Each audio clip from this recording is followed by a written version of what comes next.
Baik, Bismillahirrahmanirrahim. Assalamualaikum warahmatullahi wabarakatuh.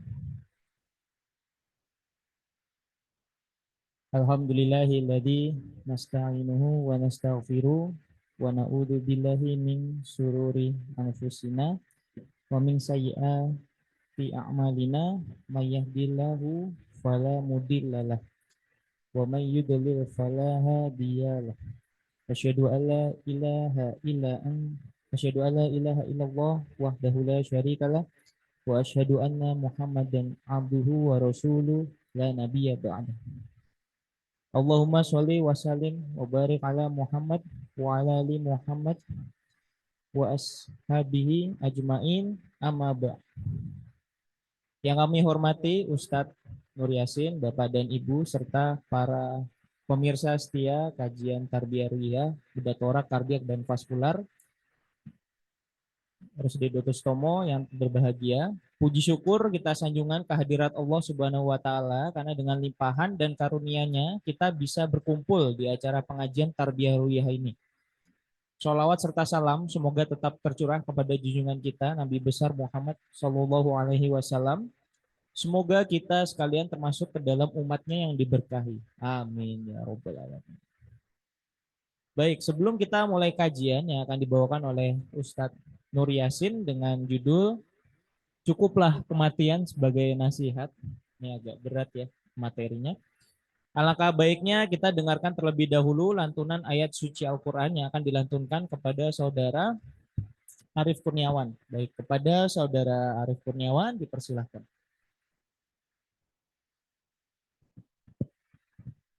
Assalamualaikum warahmatullahi wabarakatuh.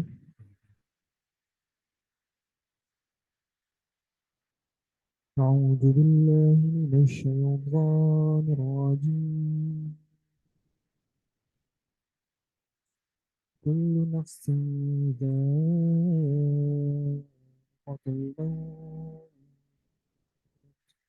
وإنما توفون أجوركم يوم القيامة فمن زحزح عن النار وأدخل الجنة فقد فاز وما الحياة الدنيا إلا متاع الغرور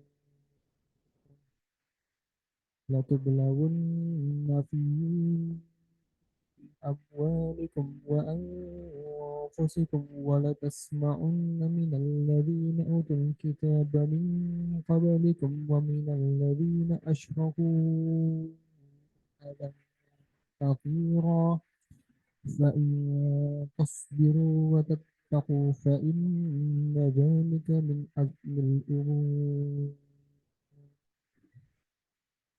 وإذ أخذ الله ميثاق الذين أوتوا الكتاب لتبيننه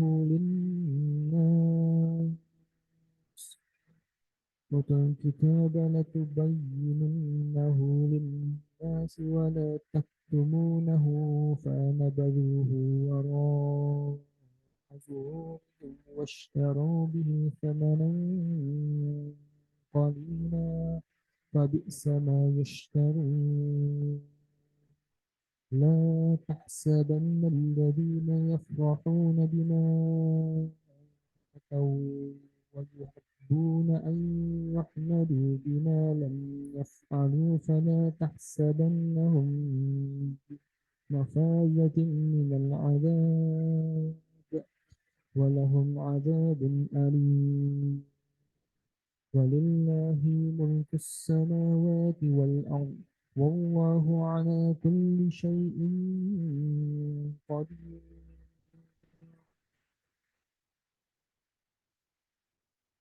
Dengan milik ilmu Allah yang maha pengasih penyayang, setiap yang bernyawa akan merasakan mati, dan hanya pada hari kiamat sajalah diberikan dengan sempurna balasannya. Barang siapa dijatuhkan dari neraka dan dimasukkan ke dalam surga, sungguh dia memperoleh kemenangan. Kehidupan dunia hanyalah kesenangan yang memperdaya. Kamu pasti akan diuji dengan hartamu dan dirimu, dan pasti kamu akan mendengar banyak hal yang sangat menyakitkan di hati orang-orang yang diberikan kitab sebelum kamu dan dari orang-orang musyrik. Jika kamu bersabar dan bertakwa, maka sungguhnya yang demikian itu termasuk urusan yang patut diutamakan. Dan ingatlah, ketika Allah mengambil janji dari orang-orang yang telah diberi kitab, yaitu, hendaklah kamu benar-benar menerangkannya, isi kitab itu, kepada manusia, dan janganlah kamu menyembunyikannya. Lalu mereka melemparkan janji itu ke belakang punggung mereka dan menjualnya dengan harga yang murah. Maka itu seburuk-buruknya jual beli yang mereka lakukan. Janganlah sekali-sekali kamu mengira bahwa orang yang gembira dengan apa yang telah mereka kerjakan dan mereka suka dipuji atas perbuatan yang tidak mereka lakukan, janganlah sekali-kali kamu mengira bahwa mereka akan lolos dari azab. Mereka akan mendapatkan azab yang pedih. Dan milik Allah lah kerajaan di langit dan di bumi. Dan Allah Maha Kuasa atas segala sesuatu. Terima kasih. Assalamualaikum warahmatullahi wabarakatuh. Alhamdulillah, terima kasih pada Saudara Arif Kurniawan yang telah melantunkan ayat suci Al-Quran yang indah. Baik, selanjutnya kita ke acara utama kita. Kita simak kajian mengenai Cukuplah Kematian sebagai Nasihat oleh Ustadz Muhammad Nur Yasin. Silakan Ustadz. Jazakallahu terima kasih. Assalamualaikum warahmatullahi wabarakatuh. Bismillah, walhamdulillah, wassalatu wassalamu ala rasulillah, wa ala alihi wa ashabihi wa mawalah, wa la hawla wa la quwata illa billah. Allahumma inna nas'aluka ilman nafi'an wa rizqan thayyiban wasi'an wa amalan mutaqabbalan. Taqabbalallahu minna wa minkum salam. Semoga Allah menerima dari kami dan dari antum semuanya seluruh amal soleh kita. Amin ya rabbal alamin. Alhamdulillah pada sore hari ini dengan taufik Allah azza wa jalla kita mengambil satu aktivitas yang sangat utama di dalam Islam, yaitu tafaqquh fiddin, mendalami memahami agama. Kajiannya tematik dengan judul Cukuplah Kematian sebagai Nasihat. Cukuplah Kematian sebagai Nasihat. Judul ini cuplikan dari makna hadis kafa bil mauti wa idha wa kafa bil ghira al yaqin, atau kafa bil yaqin ghinan wa kafa bil ibadati syuhla. Hadis Nabi SAW dari Ammar bin Yasir radhiyallahu anhu. Kafa bil mauti wa idha, cukuplah kematian sebagai nasihat. Wa kafa bil yaqini ghinan, cukuplah keyakinan sebagai kekayaan. Wa kafa bil ibadati syuhla, cukuplah peribadahan sebagai kesibukan. Jadi ini potongan dari hadis Nabi Sallallahu Alaihi Wasallam. Kenapa kita mengambil tema ini? Karena kita merasa sering terkaget-kaget di belakangan waktu ini. Di akhir Ramadan, beberapa santri ingin berlibur, malah ketika liburan ajalnya datang, tertabrak truk. Kemudian rombongan dari Jawa Barat naik bis menuju Guci, Jawa Tengah, Tegal. Bisnya guling, informasinya 2 orang atau berapa meninggal dunia. Kemudian sebelum itu rombongan ustadz muda mau mengabdi di pondok pesantren di Sulawesi, bisnya juga guling di jurang dan meninggal dunia. Dan yang lain-lainnya yang nggak bisa kita sebutkan. Jadi terlalu sering kita mendengarkan kematian.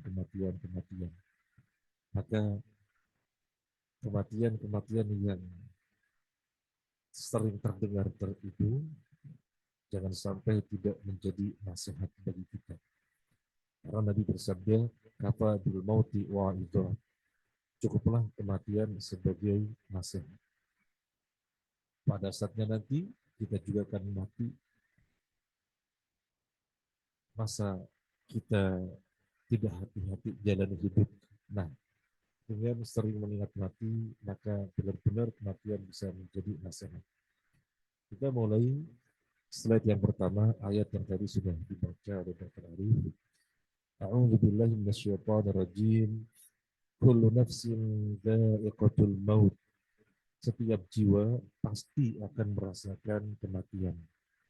Setiap jiwa pasti akan merasakan kematian. Nabi Shallallahu Alaihi Wasallam di suatu malam setelah sholat, beliau menyampaikan kepada para sahabatnya, di malam ini sampai 100 tahun ke depan tidak ada orang yang hidup sekarang kecuali semuanya mati. Di malam ini sampai 100 tahun ke depan tidak ada orang yang sekarang hidup kecuali semuanya pasti mati. Sekaligus kita melebarkan pembahasan, kalau Nabi Khidir ketika itu masih ada, berarti 100 tahun ke depan wafat. Sekaligus ini bantahan yang sangat kuat sekali orang yang meyakini Nabi Khidir masih hidup. Nabi Khidir sudah wafat. Baik, setiap jiwa pasti mengalami kematian. Kelanjutan ayat ini kalau kita baca, wa innama tuwaffawna ujurakum yaumal qiyamah. Sesungguhnya pahala kalian akan disempurnakan pada hari kiamat. Kalau di dunia, balasan tidak disempurnakan. Orang berbuat baik, Allah membalas dengan balasan yang belum 100%. Sebagaimana orang berbuat buruk, Allah memberi balasan dengan balasan yang belum 100%. Disempurnakannya pada hari kiamat. Faman zuhziha 'anil nar, barang siapa yang dihindarkan, dijauhkan dari neraka, udkhilal jannata, dimasukkan ke dalam surga, faqad faz, maka dia telah menang. Wa mal hayatud dunya illa mata'ul ghurur, dan tidaklah kehidupan dunia kecuali kesenangan yang menipu. Orang, kata-kata Nabi sallallahu alaihi wasallam, sudah memiliki satu lembah emas, dia pasti pengen lembah emas yang kedua. Kemudian ketika lembah emas yang kedua sudah tercapai, dia pengen lembah emas yang ketiga, dan seterusnya, dan tidak pernah berhenti, kecuali mulutnya disumpel dengan kanan, alias mati. Dikejar, pasti ditinggalkan. Maka jangan sampai tertipu. Dunia kesenangan yang menipu. Oleh karena itu, jadikanlah kematian sebagai nasihat.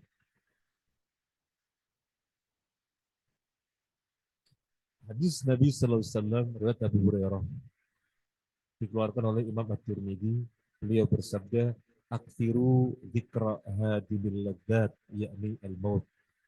Perbanyaklah oleh kalian mengingat penghancur kelezatan.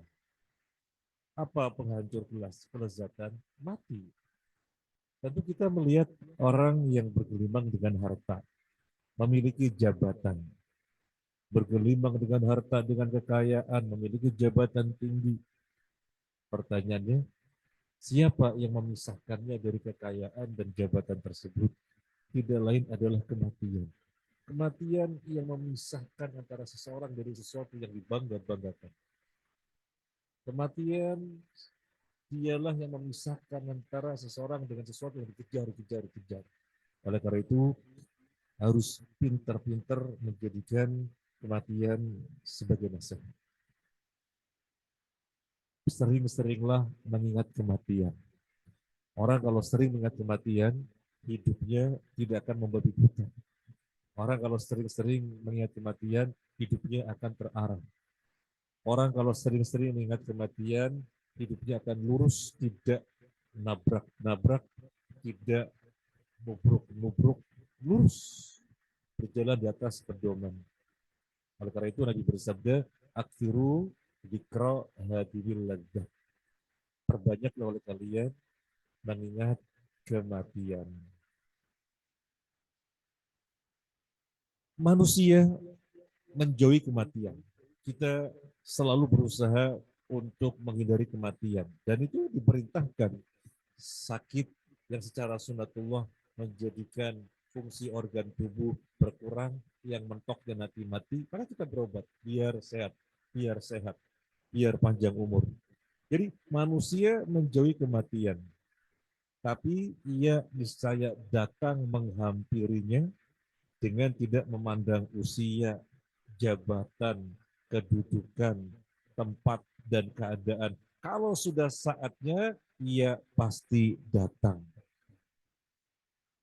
Kalau sudah saatnya, ia pasti datang. Di dalam surat Al-Jumu'ah, ayat 8 Allah berfirman, Qul innal mauta alladhi tafirruna minhu fa innahu mulaqikum. Thumma turadduna ila alimil ghaibi wasyahadati fayunabbiukum bima kuntum ta'malun. Katakanlah, sesungguhnya kematian yang kalian selalu lari darinya. Sesungguhnya kematian yang kalian selalu menghindar darinya. Fa innahu mulaqikum, sesungguhnya dia pasti mendatangi kalian. Thumma turadduna ila alimil ghaibi wasyahadah, kemudian kalian dikembalikan kepada Allah, zat yang mengetahui perkara gaib dan perkara yang tampak. Jangankan yang tampak, yang gaib saja Allah tahu. Wa yunabbiukum bima kuntum ta'malun. Kemudian Allah menyingkap untuk kalian apa yang telah kalian perbuat selama di dunia. Maka perbanyaklah mengingat penghancur kelezatan. Sekarang poin yang ketiga, siapa orang yang cerdas? Siapa orang yang cerdas? Ketika mengetahui kematian sedemikian rupa, dia nggak pakai toleransi. Kalau memang sudah saatnya datang, datang. Tidak mengenal dia siapa, tidak mengenal bagaimana, tidak mengenal kayak apa, sedang apa. Kalau sudah habis jatah umurnya, dia mesti datang. Siap atau tidak siap, dia pasti datang. Itu karakter kematian, gak pakai kulonwun. Maka siapa yang cerdas? Siapa yang cerdas ketika telah diketahui karakter kematian seperti itu? Yang cerdas siapa? Nabi bersabda. Dalam hadis At-Tirmidzi dari Abu Ya'la Syaddad bin Aus, Al-Kayyisu man dana nafsahu wa amila lima ba'dal maut. Al-Kayyis, orang yang cerdas. Man dana nafsahu wa amila lima ba'dal maut. Yaitu orang yang menundukkan hawa dirinya, hawa nafsunya, biar berbuat untuk bekal setelah kematiannya. Itu orang cerdas. Itu orang cerdas. Soalnya dia tahu pada saatnya nanti jatah umurnya habis. Pada saatnya nanti kematian pasti datang. Kapan? Pada saatnya pasti datang. Sedang siap atau sedang tidak siap, artinya sehat atau tidak sehat, pasti datang. Maka dia selalu menundukkan hawa nafsunya sehingga setiap saat dia menyiapkan bekal untuk setelah kematian itu. Itu orang cerdas, kayyis. Makanya ada sebagian orang tua memberi nama anak kayyis. Maksudnya biar dia itu jadi orang yang cerdas, sadar nantinya akan mati sehingga selalu menundukkan hawa nafsunya. Kebalikannya kayyis adalah ajiz. Wal ajizu man atba'a nafsahu hawahu wa tamanna 'ala Allah. Ajiz adalah orang yang selalu mengikuti hawa nafsunya, kemudian menyandarkan kepada ampunan Allah. Wah, udah berbuat sebebas-bebasnya, berbuat sesuka-sukanya, ngawur, gak peduli, nabrak, gak peduli. Pokoknya ngikuti apa yang dimaui. Tinggal nanti minta ampun kepada Allah. Itu ajiz. Jadi ngikuti hawa nafsu, kemudian menyandarkan Allah Maha Pengampun. Itu ajiz, orang yang lemah. Sama seperti petani pengen panen padi, tetapi hanya berharap Allah Maha Penyayang nanti memberi panen. Ya nggak bisa. Harus ada upaya-upaya. Pengen mendapatkan ampun dari Allah, kemudian yang berikutnya rahmat, maufirah dan rahmat. Jadilah kayis. Jangan jadi ajis. Ini orang yang cerdas. Semoga kita semuanya kayis. Amin ya rabbal alamin. Di antara kesibukan-kesibukan waktu dan yang lainnya, kita atur sedemikian rupa biar ngaji. Ini namanya kayis. Di antara kesibukan yang luar biasa, kita atur biar sholat tepat waktu, laki-laki berjamaah di masjid. Ini namanya kayis. Di antara kesibukan yang luar biasa, tidak ketinggalan membaca Al-Quran setiap hari. Ini bagian dari kayis. Kemudian, tadi sudah disampaikan, kayis tentunya orang yang selalu menyiapkan bekal bagi kematiannya. Kemudian, bekal kematian itu apa? Kalau mau dirinci 1, 2, 3, 4, 5, 6, 7, banyak sekali. Bekal kematian secara global 3. Bekal kematian secara global 3. Yang pertama, akidah yang sahih. Akidahnya harus sahih. Ini bekal kematian yang paling utama. Ada 2 orang, kata Nabi Sallallahu Alaihi Wasallam. Keduanya mau memasuki kampung atau melewati kampung, dan kampung ini dijaga oleh bagian keamanan. Kemudian penjaga kampung mengatakan, kalian mau melewati kampung ini, silahkan dengan syarat. Berikan sesembahan untuk Tuhan, yang dia maksud untuk berhala. Ayo berikan persembahan, meskipun seekor lalat. Orang yang pertama berpikir, oh lalat gampang banget. Maka dia cari lalat, dijadikan persembahan untuk berhala, dipersilahkan lewat, selamat. Orang yang kedua, sekarang kamu, meskipun dengan seekor lalat, temanmu sudah selamat. Apa kata dia, orang yang kedua, meskipun dengan seekor lalat yang tidak ada nilainya, tidak ada harganya, tapi kalau dijadikan persembahan untuk selain Allah, sekali-kali saya tidak akan melakukannya. Dia dibunuh mati. Apa kata Nabi Sallallahu Alaihi Wasallam? Orang yang pertama di sorga, orang yang kedua di neraka. Yang menjadikan kedua orang ini satunya sorga, satunya neraka apa? Objek yang sama, lalat. Tetapi objek yang sama kok menghantarkan tempat yang sangat jauh berbeda. Satunya surga, satunya neraka. Letaknya di mana? Letaknya di akidah. Orang yang kedua ngerti akidah. Jadi tidak serta-merta melihat, wah gampang itu. Padahal itu merusak akidah.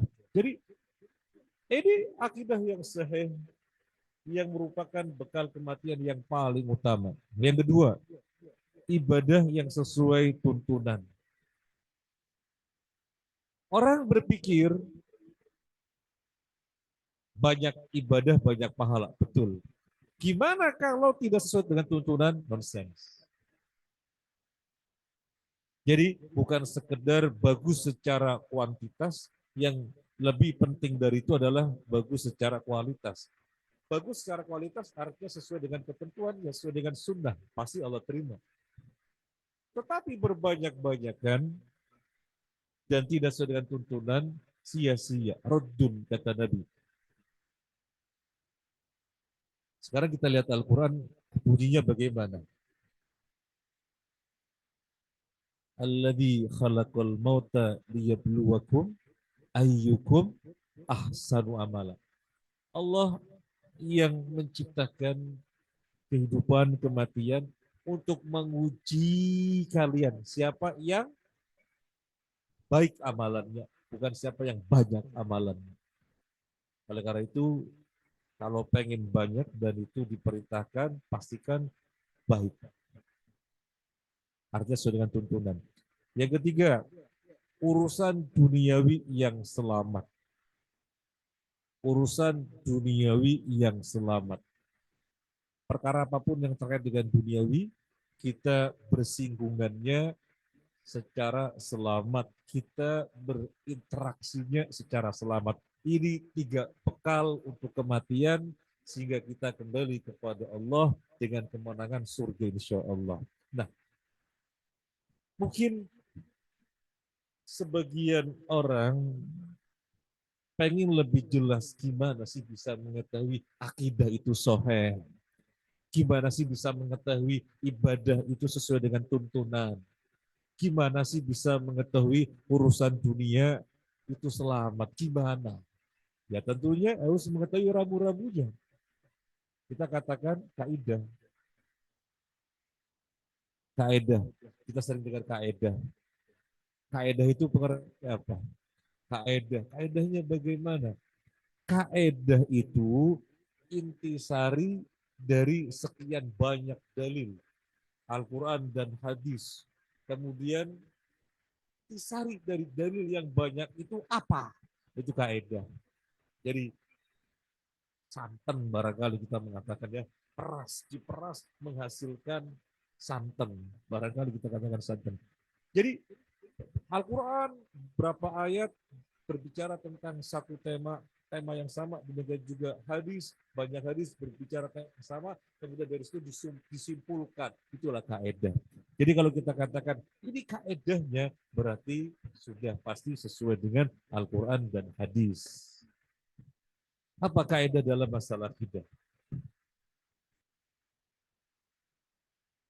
Kaidah di dalam masalah akidah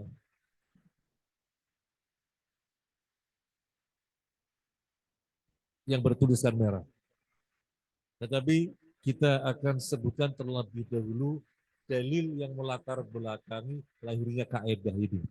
Tentunya terlalu banyak di dalam Al-Quran, terlalu banyak di dalam hadis, kita nukilkan 2 saja. Dalil yang melatar belakangi kaidah ini. Yang pertama surat Al-Jin 26-27. A'udzu billahi minasyaitonir rajim. Alimul ghaibi fala yudhiru ala ghaibihi ahada illa man irtada bir rasul.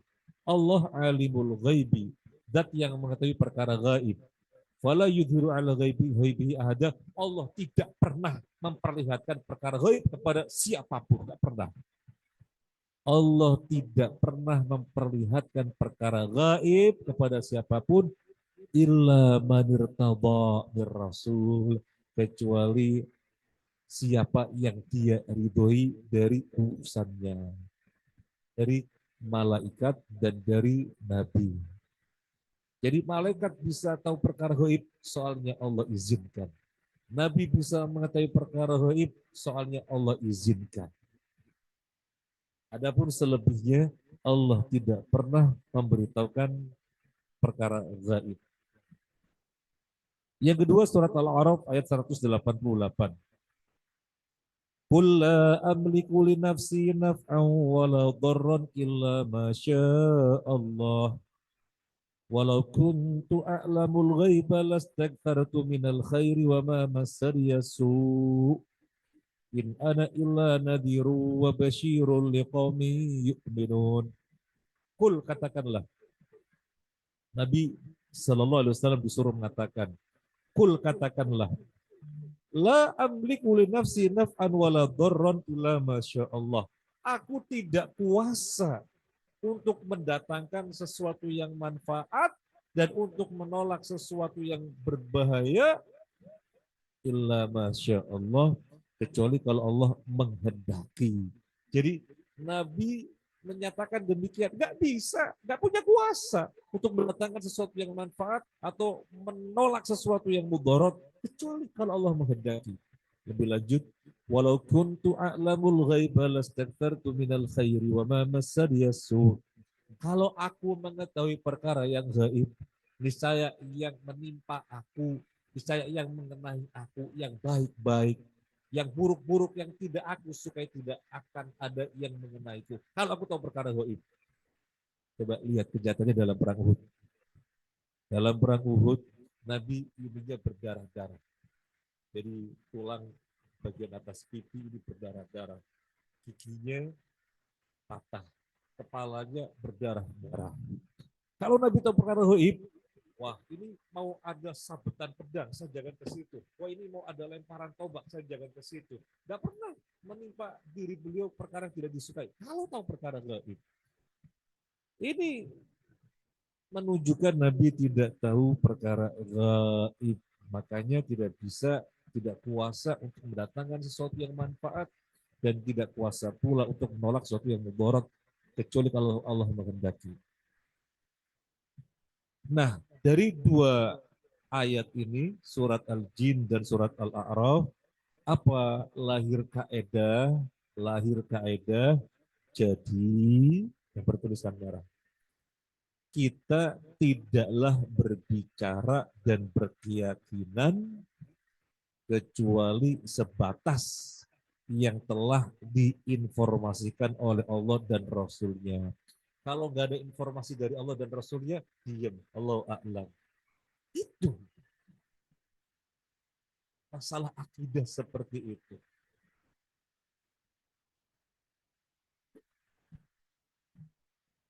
Kata orang,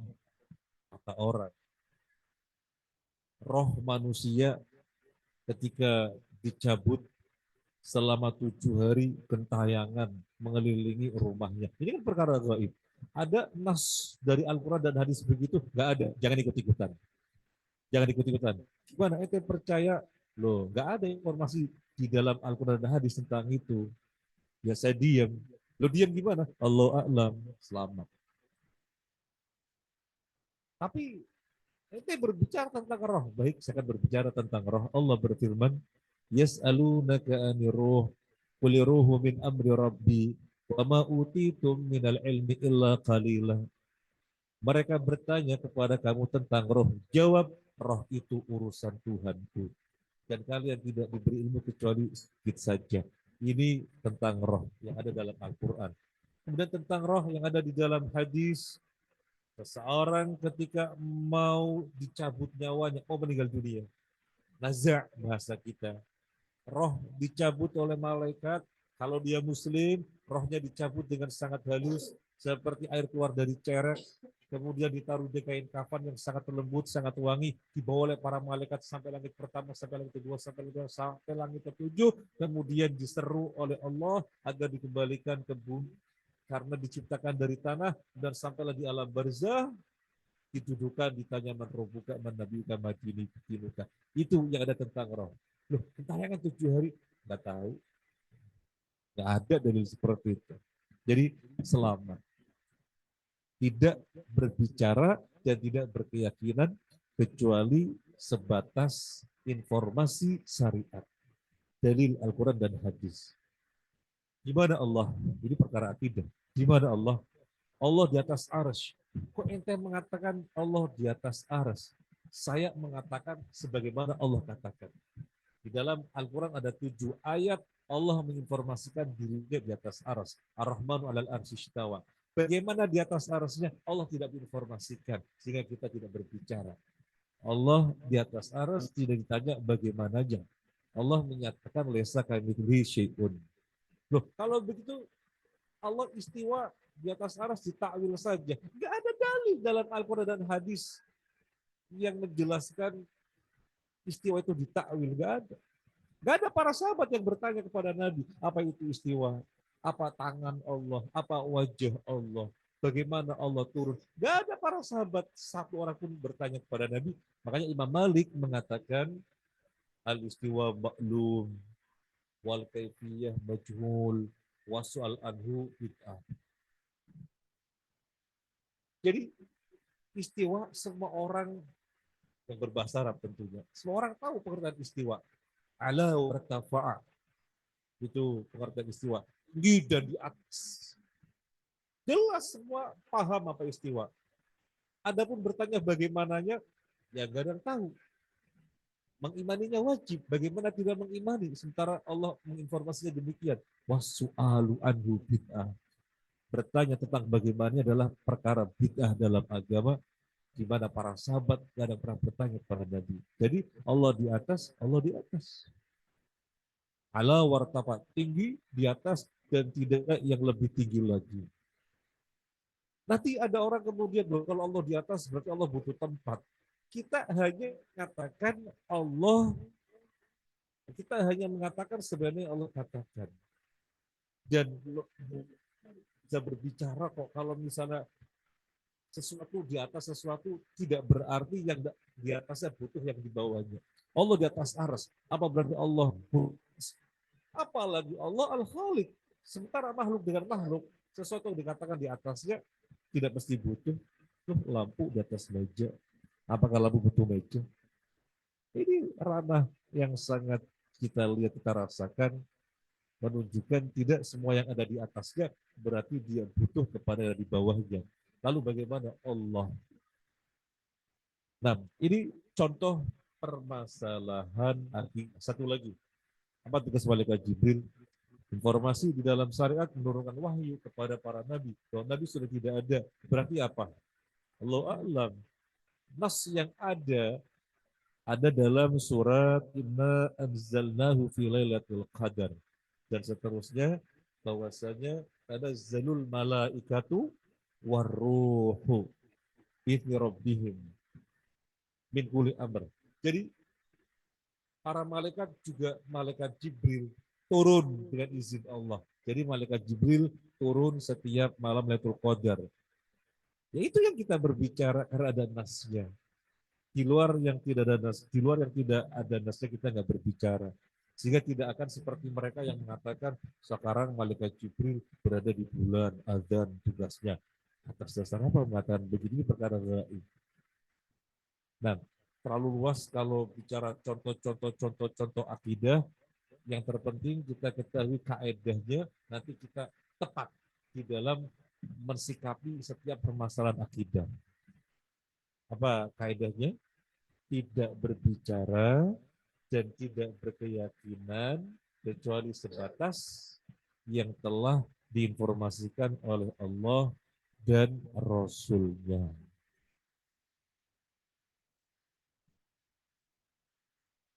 Kemudian kaedah di dalam masalah ibadah. Bagaimana kaedah dalam masalah ibadah? Kaedahnya adalah al-aslu fil ibadah at-tahrim ila madallat dalil ala masyru'iyatiha. Hukum asal di dalam ibadah adalah haram kecuali ada dalil yang mensyariatkannya. Hukum asalnya haram. Hukum asalnya haram. Sehingga kita tidak boleh beribadah. Haram kok. Ya maka kita nggak boleh. Terus kita mau beribadah bagaimana? Ketika diperintahkan, kerjakan. Kalau nggak diperintahkan, jangan berbuat apa-apa. Ketika ada tuntunan, kerjakan. Kalau tidak ada tuntunan yang memerintahkan, yang mencontohkan, jangan berbuat. Ini ibaratnya ruangan. Ruangan. Tidak boleh masuk. Kecuali diizinkan. Berarti tidak ada satupun yang masuk. Soalnya hukum asalnya haram. Ketika dipersilakan kamu boleh masuk, berarti dia masuk. Nomor 2 boleh masuk, dia masuk. Terus nomor 3, 4, 5, 6, nggak boleh masuk. Karena hukum asalnya adalah haram. Ibadah juga begitu. Hukum asalnya haram. Maka tidak mungkin kita berbuat kecuali sebatas yang disyariatkan. Ini yang bertuliskan merah. Hukum asal dalam masalah ibadah adalah haram kecuali ada dalil yang memerintahkannya. Lahirnya kaidah ini tentunya banyak nas, diantaranya kita nukilkan hadis Imam Muslim dari Aisyah radhiyallahu anha, man amila amalan laysa alaihi amruna fahuwa raddun. Barang siapa yang melakukan suatu amalan yang tidak pernah ada pada kami, maka tertolak. Mengamalkan amalan yang tidak pernah ada pada kami, maka tertolak. Bagaimana Nabi sholat? Nabi ajari sholat, Allahu Akbar. Kemudian misalnya kita berbicara dengan akal kita. Waduh, menyebut nama Allah cuma Akbar saja. Waduh, menyebut sifat Allah cuma Akbar saja. Bakhil ah. Nama Allah banyak, sifat Allah banyak. Terus, ya yang disebut yang banyak gitu loh, biar lebih baik. Sehingga kemudian dia sholat, Allahu Akbar, Ar-Rahman, Ar-Rahim, Al-Malik, Al-Qudus, As-Salam, Al-Mu'min, Al-Muhaimin. Kira-kira batal apa sah? Batal. Kenapa kita bisa mengatakan batal? Soalnya hukum asalnya adalah haram. Sehingga kita nggak bisa membikin-bikin sendiri. Kita hanya melakukan yang diperintahkan. Nah, kategori ibadah apapun kayak gitu kaedahnya. Bagaimana Nabi Shallallahu Alaihi Wasallam mengurus jenazah. Pada zaman Nabi ada orang wafat apa enggak? Ya wafat. Nabi sendiri sudah wafat. Wafat semuanya sudah. Nah, Nabi menghadapi orang wafat. Apa yang Nabi lakukan dengan para sahabatnya? Memandikan, mengkafani, menyolati, menguburkan. Apa kemudian Nabi mencontohkan ada ritual sekian hari, sekian hari, sekian hari? Ya sudah, kita juga jangan berbuat. Lu ini kan baik lebih utama. Diajarkan Nabi nggak baik nggak lebih utama. Ini kan akhirnya seperti yang dikata oleh Imam Malik. Jadi dia menuduh Nabi berkhianat. Soalnya ada yang lebih baik, ada yang lebih utama, kok tidak Nabi sampaikan. Kan perkara yang bahaya sekali. Oleh karena itu, ini bekal kematian. Ibadah kita berharap pahala. Alhamdulillah. Tetapi jangan sampai tidak Allah terima gara-gara tidak sesuai dengan tuntunannya. Jadi bekal kematian yang kedua terkait dengan ibadah. Kemudian kaedah di dalam masalah muamalah, urusan dunia. Kaedah di dalam masalah muamalah, urusan dunia. Apa kaedahnya? Al-aslu fil muamalah al-ibahah ila madallat dalil ala tahrimiha. Hukum asal di dalam masalah muamalah adalah al-ibahah, leluasa. Ila madallat dalil ala tahrimiha, kecuali ada dalil yang mengharamkannya. Ini berbanding terbalik 180 derajat dengan kaedah ibadah. Kalau ibadah hukum asalnya haram, sehingga nggak bisa berbuat kecuali yang diperintahkan, dicontohkan. Kalau muamalah urusan dunia, hukum asalnya luas, jadi bebasnya. Seluasa mungkin, selama belum ada larangan. Ini ruangan. Yang satu tidak boleh dimasuki, hukum masalah haram. Maka nggak mungkin ada yang masuk kecuali setelah diizinkan. Kalau ruangan ini bebas sebebas-bebasnya, maka siapapun masuk terserah, kecuali yang dilarang, kecuali bentuk-bentuk yang dilarang. Jadi berbanding terbalik 180 derajat. Nabi Shallallahu Alaihi Wasallam bersabda, ini diantara hadis yang melatar belakangi kaidah ini. Hadis Anas radhiyallahu anhu, orang Imam Muslim, antum a'lamu bi amri dunyakum. Kalian lebih tahu tentang urusan dunia kalian. Jadi Nabi mengatakan kalian lebih tahu tentang urusan dunia kalian. Maka urusan dunia kalian terserah kalian. Kalian mau berbuat apa terserah. Melakukan pengembangan, melakukan inovasi, penelitian, eksperimen terus. Biar maju terserah. Jadi urusan dunia itu sangat leluasa. Yang terpenting jangan yang diharamkan. Nah, para dokter Masyiral Musibir rahimahullah, pelaksanaan atau penerapan kehidupan sesuai kaedah yang telah ditetapkan oleh syariat inilah yang menjadikan umat terdahulu maju. Nabi SAW dan para sahabatnya dan orang-orang berikutnya kuat sekali jalani kehidupan yang merupakan bekal kematian ini sesuai dengan kaedahnya. Sehingga mereka di dunia sangat berwibawa. Sampai Nabi dan para sahabatnya ditakuti oleh musuh-musuh. Kata beliau SAW, musirtu bi masirata syahrin. Aku ditolong oleh Allah dengan digentarkannya musuh 1 bulan sebelum peperangan terjadi. Jadi perang baru terjadi bulan depan. Tapi musuh sudah gemeter luar biasa. Kenapa? Allah berikan kewibawaan pada kaum muslimin karena jalan hidup sesuai dengan kaedahnya. Kaedah akidah bagaimana? Mereka berakidah sesuai dengan kaedahnya. Kaedah ibadah bagaimana mereka berbuat sesuai dengan kaedahnya, termasuk kaedah dalam masalah muamalah, ngatur urusan dunia bagaimana, maka Allah ridho sehingga Allah menangkan. Dan Imam Malik mengatakan, lailuhadil ummah illa bima saluha awwaluhum. Umat yang terakhir ini tidak menjadi baik kecuali dengan sesuatu yang menjadikan baik para pendahulunya. Para pendahulunya bagaimana sih? Tiru para pendahulunya sehingga akan dijayakan sebagaimana pendahulunya. Sehingga tidak sekedar nostalgia saja. Dulu kaum muslimin menguasai bumi dari barat ke timur. 2/3 bumi. Tidak sekedar nostalgia saja. Tapi memang harus diupayakan. Dan itu merupakan bekal kematian. Hidup sesuai dengan kaidah. Hidup sesuai dengan kaidah. Kemudian para dokter muslimin rahimahumullah berbicara tentang bekal kematian, bekal yang akan kita bawa untuk mati nanti, maka sangat terkait erat dengan umur, dengan pembahasan umur. Ya jelas, yang namanya mati kan kalau jatah umurnya habis. Terus kita bekalnya gimana nih? Masih banyak, sudah banyak apa masih sedikit? Nah ini terkait dengan jatah umur kita. Kita lihat hadis Abu Hurairah yang dikeluarkan oleh Imam Al-Bukhari. A'darallahu ilamri'in akhara ajala hatta ballaghahu sitina sana. Allah tidak memberikan udzur bagi orang yang dipanjangkan umurnya hingga 60 tahun. Allah nggak memberikan udzur artinya apa? Allah tidak mentolerir. Artinya apa?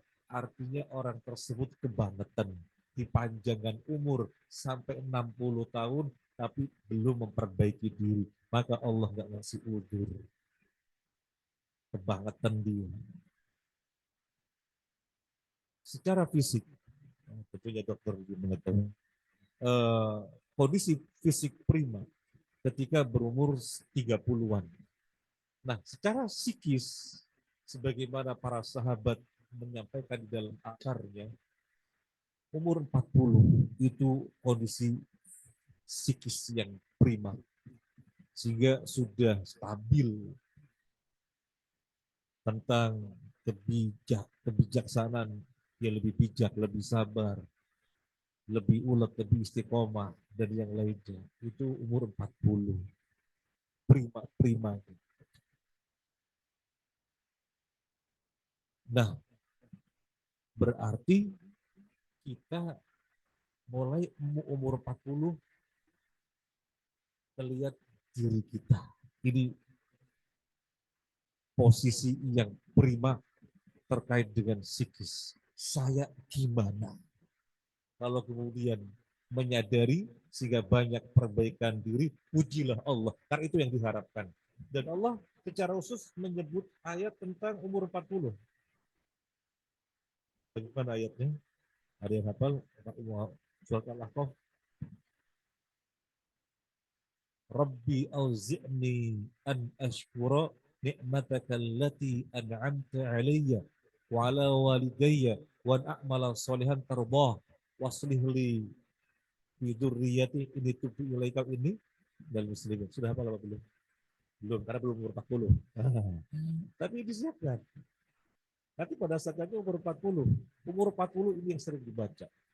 Mungkin biar menjadi oleh-oleh. Ayat berapa itu anakku? Ayat 15. Ayat 15. Dokter Arif bisa dibaca. Al-Ahqaf 15.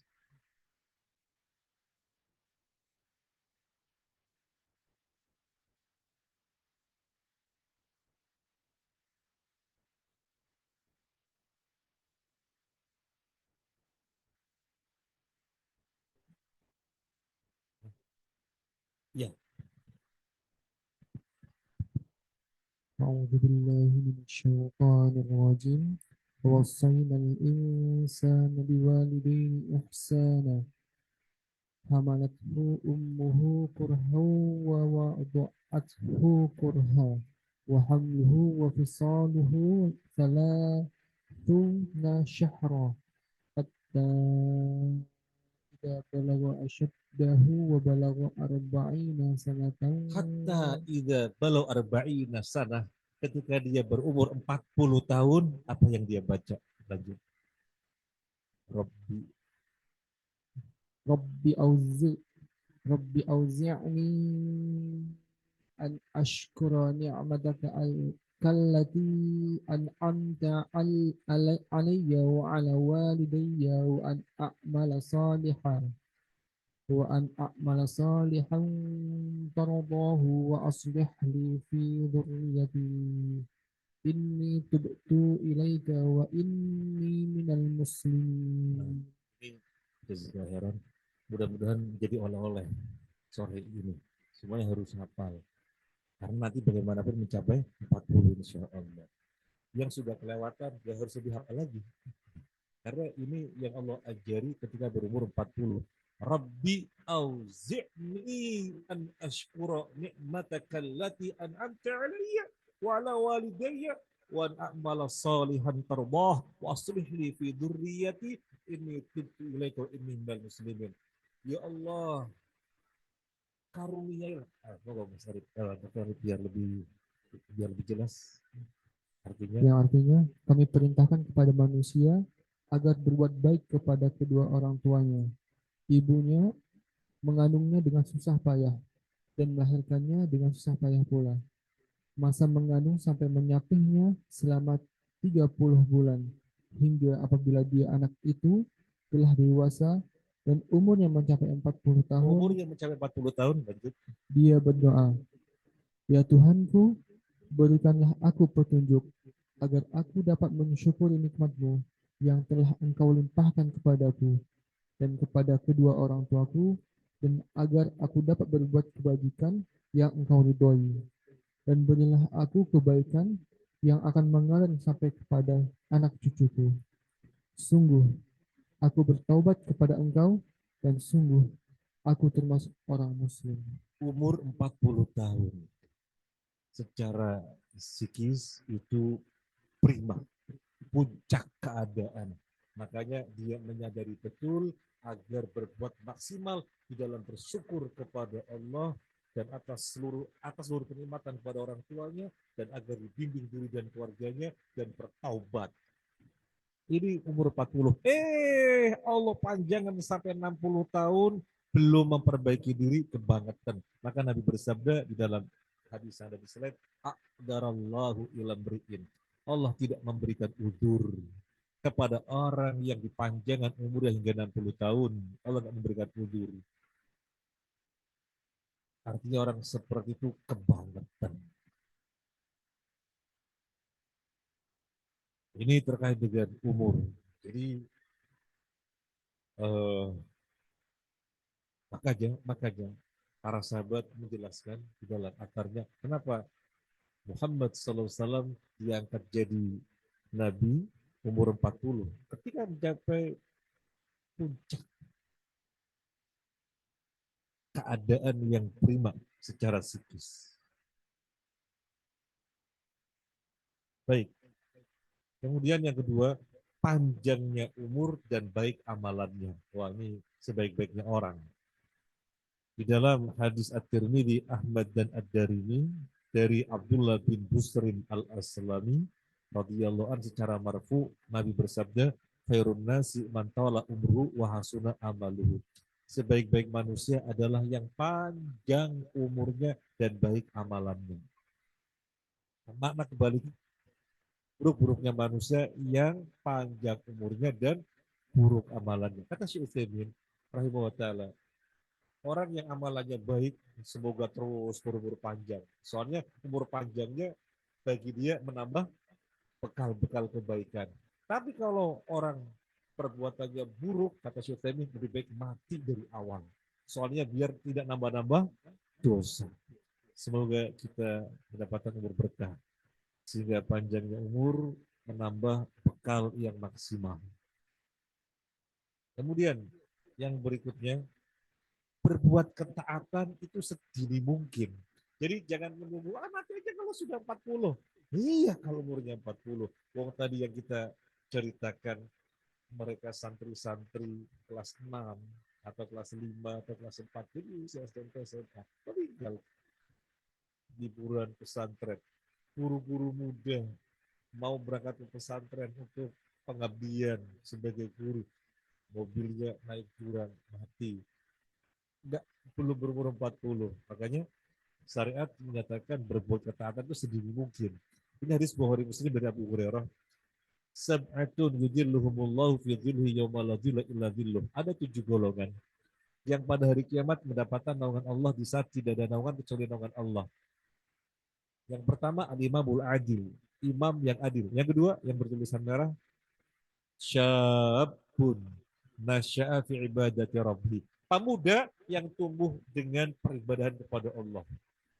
Kalau orang tua rajin ibadah, orang tua sangat dekat dengan masjid, sangat dekat dengan Al-Quran, sangat dekat dengan ibadah, ya kita bilang wajar. Orang sono bilang sudah bau tanah. Tetapi anak muda masih labil, syahwatnya bergejolaknya masih tinggi, masih pencarian jati diri, pengen ini, terlalu banyak keinginan, pikirannya masih sangat tajam. Tapi bisa mengkondisikan diri dengan tumbuh dengan ketaatan, maka mendapatkan riwayat. Jadi mendapatkan riwayat bukan orang tua yang ahli ibadah, anak muda yang ahli ibadah. Insya Allah para dokter semuanya sejak masih muda ini sudah tumbuh dengan peribadahan, kuat dengan ketaatan, nanti dapat riwayat pada hari kiamat. Ini dalil berbuat ketaatan itu sedini mungkin, jangan ditunda-tunda. Jangan ditunda-tunda. Kalau mati sudah datang, pasti datang, tidak ada kulon-kulon. Kemudian yang keempat, merenungi perjalanan waktu. Ayo kita melakukan perenungan. Kalau dari waktu sehari semalam 24 jam, kita sudah gunakan tidur 6 jam. Rata-rata barangkali tidur 6 jam. Ya katakan 6 jam tidurnya. Maka 6 jam itu sudah seperempat sendiri. Sudah seperempat waktu. Nah kalau kita jatah umurnya 80 tahun, berarti kita telah gunakan tidur berapa tahun? 20 tahun. Kalau misalnya kita jatah umurnya 70 tahun, berarti seperempatnya. Seperempatnya berarti 17,5 tahun kita tidur terus.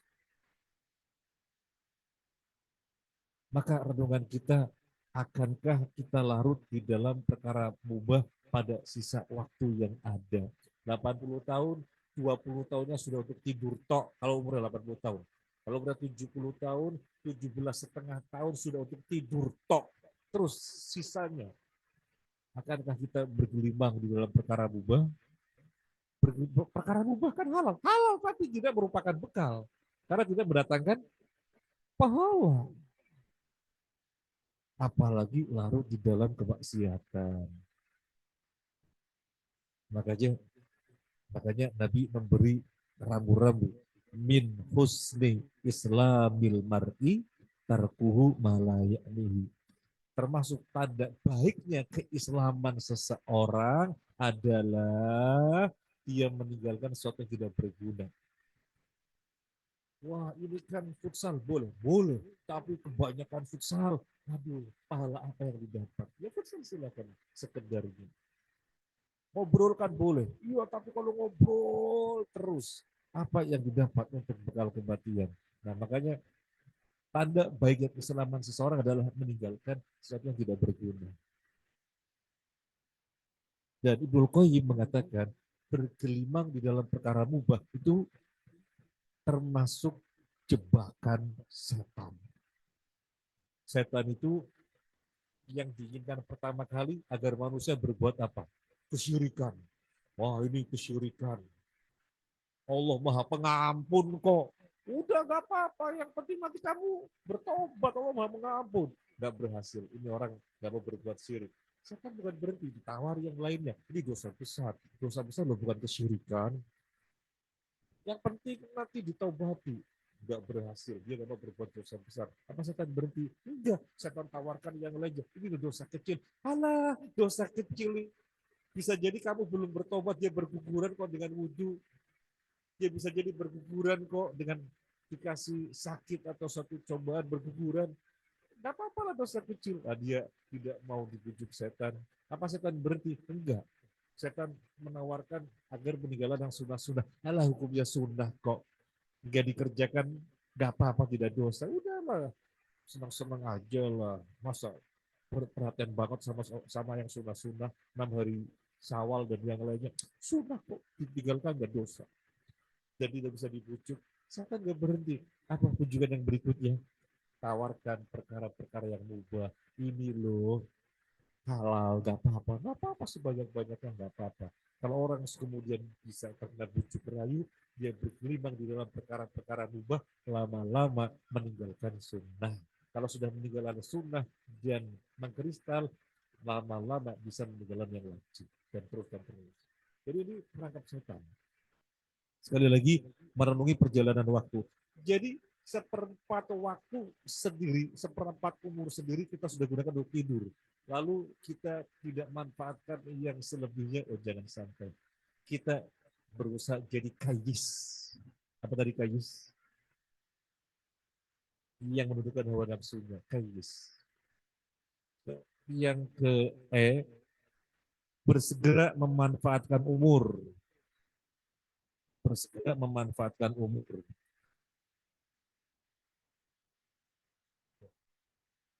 Bersegera memanfaatkan umur. Suatu ketika, ini harus Bukhari Muslim, dari Abdullah bin Umar. Abdullah bin Umar radhiyallahu an suatu ketika dipegangi pundaknya oleh Nabi.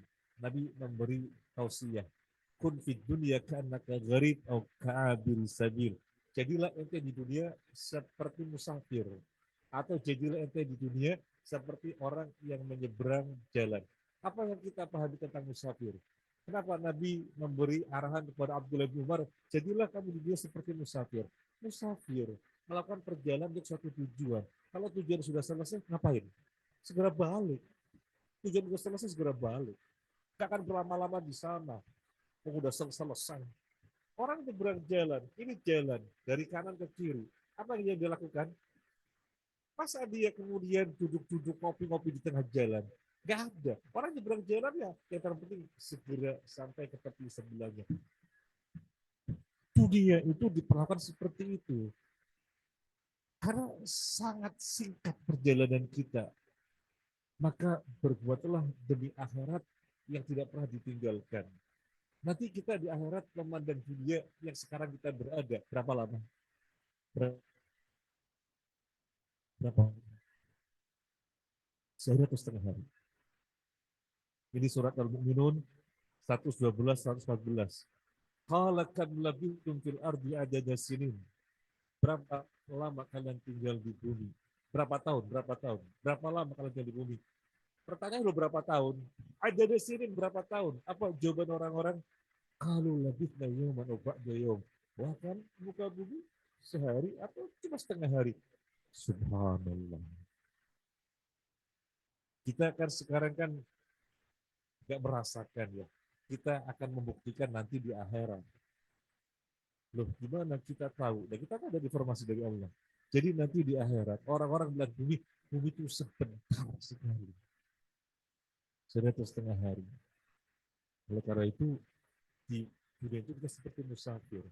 Sudah. Jadi kalau sudah selesai apa yang merupakan tujuan bepergian, segera kembali. Nyebrang ya segera nyebrang, masa berlama-lama di jalan. Artinya siapkan untuk yang hakiki, kehidupan yang hakiki itu akhirat. Makanya Ibnu Umar setelah dinasihatin itu oleh Nabi, dia nasihatin kepada kawan-kawannya, "Idza asbahta fala tantadiril masa." Kalau kamu berada di pagi hari, jangan nunggu sore hari. Wa idza amsayta fala tantadirus sabah. Kalau kamu di sore hari, enggak usah nunggu pagi hari. Kamu di pagi hari kerjakan habis dikerjakan di pagi hari. Enggak usah nunggu sore, kerjakan nanti sore. Jangan. Kalau kamu di sore hari kerjakan apa yang bisa kamu kerja di sore hari. Jangan nunggu nanti aja pagi hari. Jangan. Jangan ditunda-tunda. Wahud min sihatika lima rodika.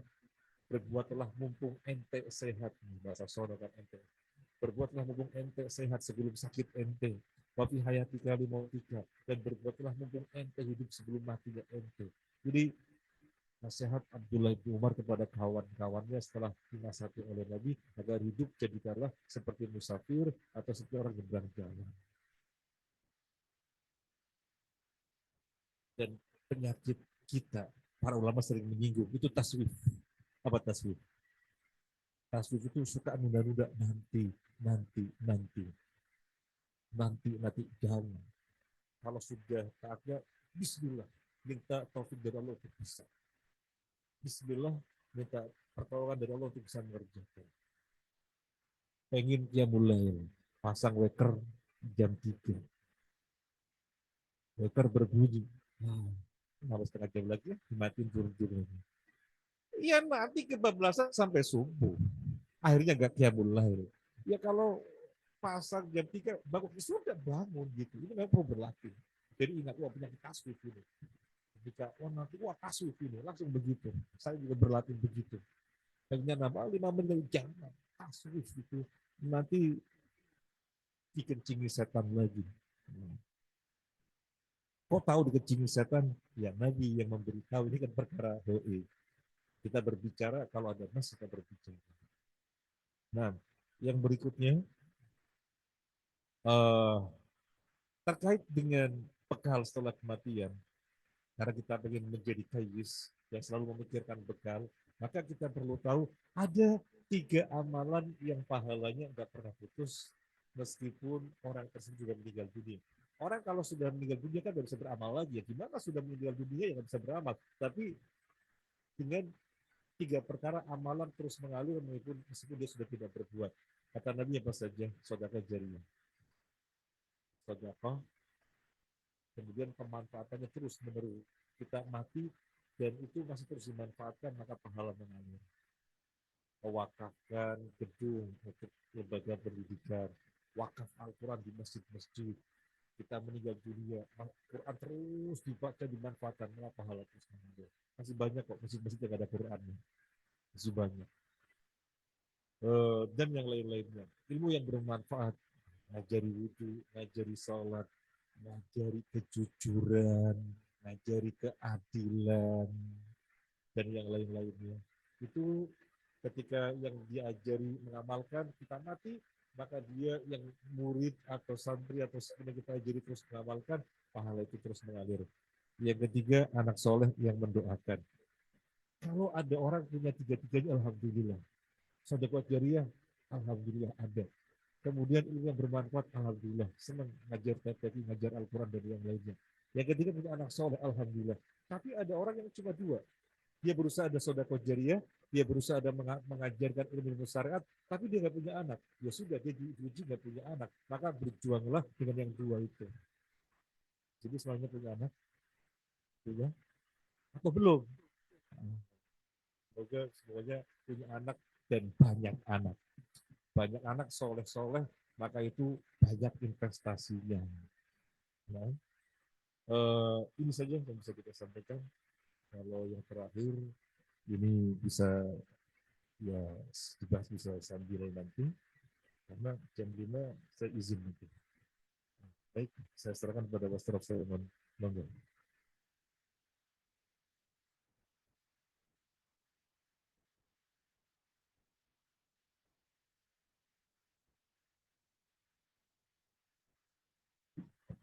Baik, Alhamdulillah. Terima kasih Ustadz Nur Yasin atas paparan kajiannya yang sangat menarik ya. Baik, selanjutnya kita masuk ke dalam sesi tanya jawab. Mungkin mengingat waktu ya, tinggal 15 menit. Jadi kita batasi untuk 3 pertanyaan saja kepada hadirin atau pemirsa yang ingin bertanya, dipersilahkan.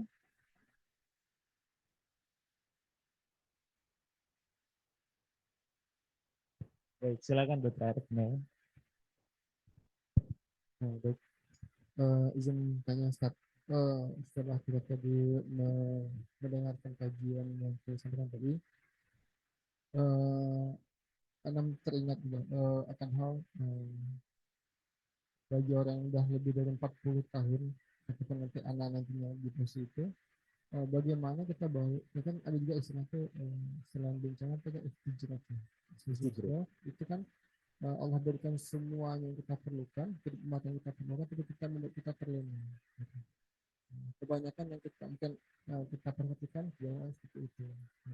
Dan tersebutlah tadi dengan di surat yang tadi itu.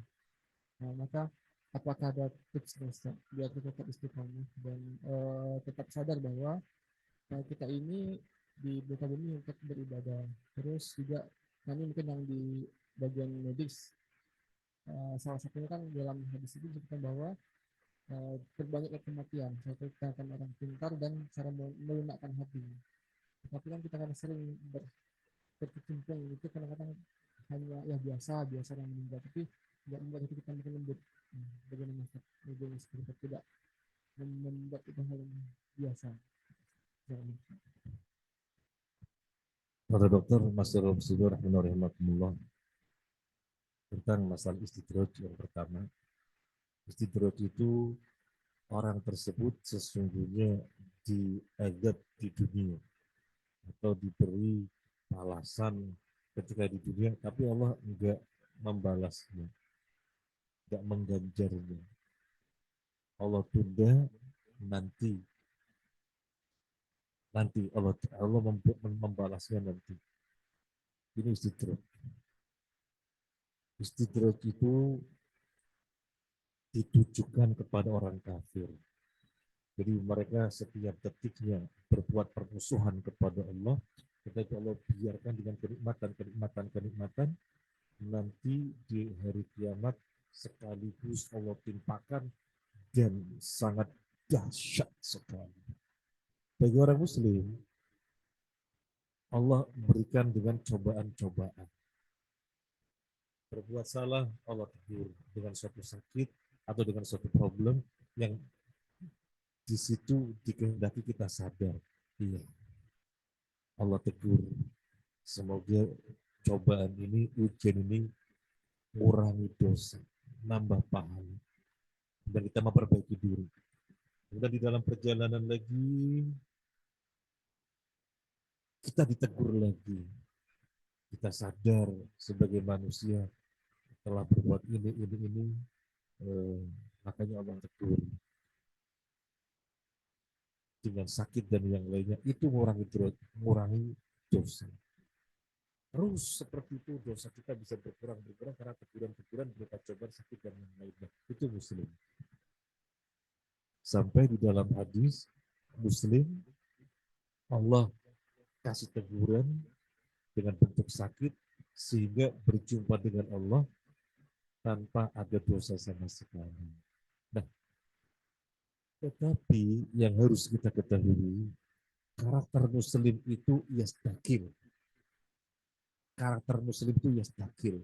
Meskipun istidraj ditimpakan yang pasti kepada orang kafir, tapi jangan-jangan dikenakan kepada kita. Makanya para pendahulu kita yang saleh disebutkan di dalam kitab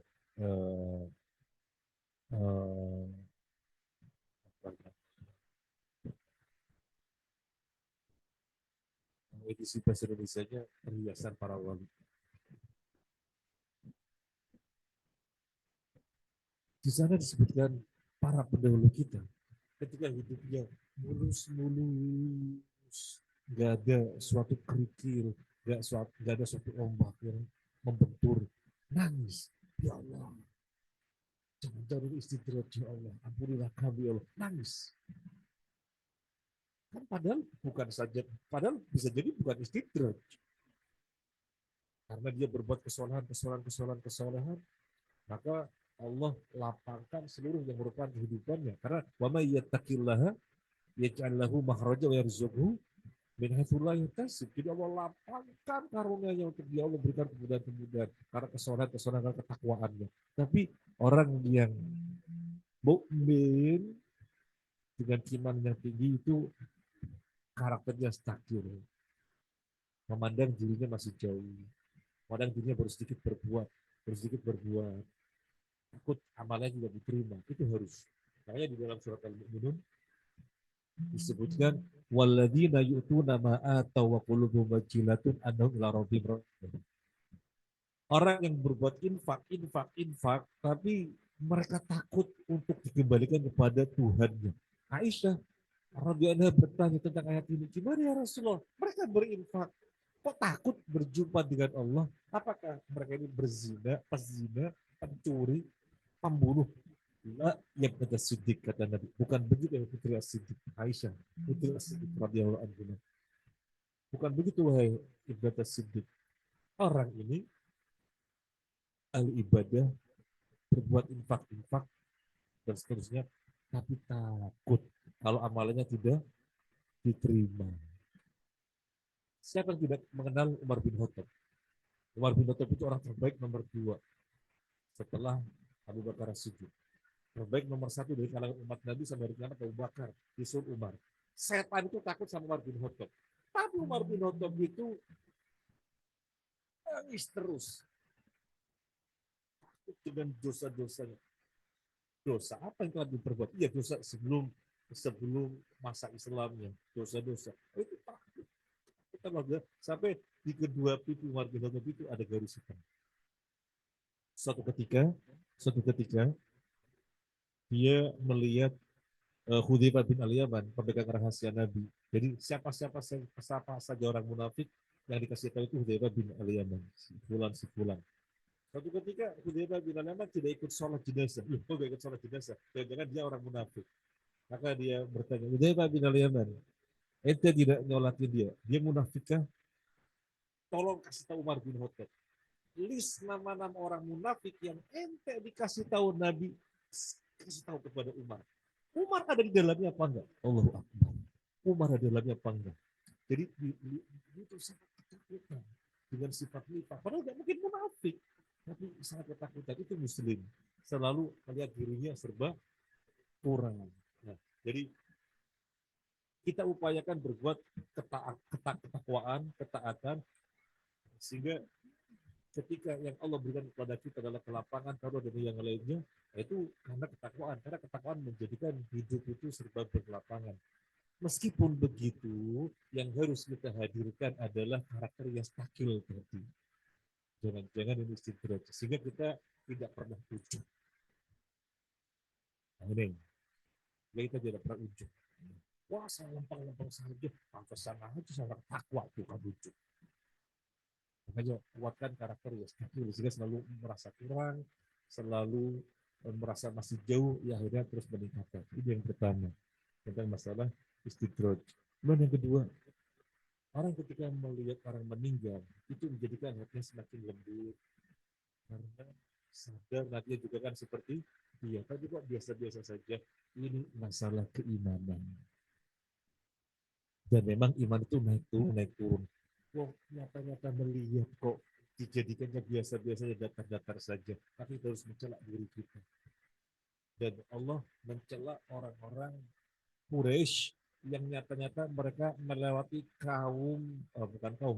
kampungnya kaum Sadum, yaitu kampungnya kaumnya Nabi Lut, tetapi tidak menjadikan hati mereka bergetar sehingga tetap dalam kekufuran. Padahal kalau mereka mau merenung, ini daerah dicungkir balikan oleh Allah gara-gara menentang Nabi Lut.